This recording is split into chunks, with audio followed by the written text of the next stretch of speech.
আমি বহুবার অজ্ঞতাবশে আল্লাহর নামে কসম খেয়েছি, স্বেচ্ছায় ভঙ্গ করেছি। এখন আমি ভুল বুঝতে পেরেছি। কেবল তওবা এবং ক্ষমা চাওয়ার মাধ্যমে এ পাপ থেকে মুক্তি পাবো কি না কাফারা আদায় করতে হবে? জি আলহামদুলিল্লাহ, এটি খুব গুরুত্বপূর্ণ প্রশ্ন। আমরা অনেক সময় অনেক বিষয়ে দৃঢ় শপথ করার পরেও সে শপথ রক্ষা করতে পারি না, সে শপথ আমরা ভেঙে ফেলি। তো এখন যে প্রশ্ন আলোকে এই বিষয়টি, সেটা আমরা বিশেষ করে এই বিষয়ে আমরা অনেক সালাফদের বক্তব্য পেয়েছি। তন্মধ্যে শেখ বিন বাজ রাহিমাহুল্লাহ, তিনি মাজমুয়া ফাতওয়া 4 নম্বর খণ্ডের 145 নম্বর পৃষ্ঠার মধ্যে এই বিষয়ে বিস্তারিত আলোচনা করেছেন।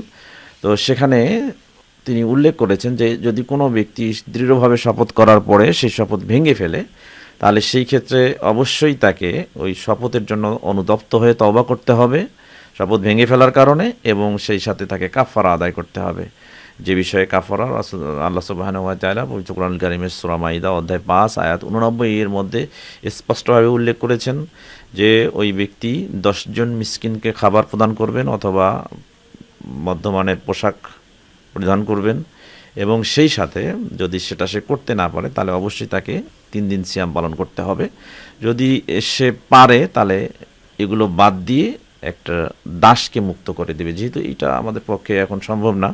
তো সেই ক্ষেত্রে অবশ্যই আমরা 10 জন মিসকিনকে খাওয়ানোর চেষ্টা করব, এটা কাফারার একটা অংশ। যদি এটা করতে না পারি, কমপক্ষে 3 দিন সিয়াম পালন করার চেষ্টা করব। আল্লাহু তাআলা আলাম।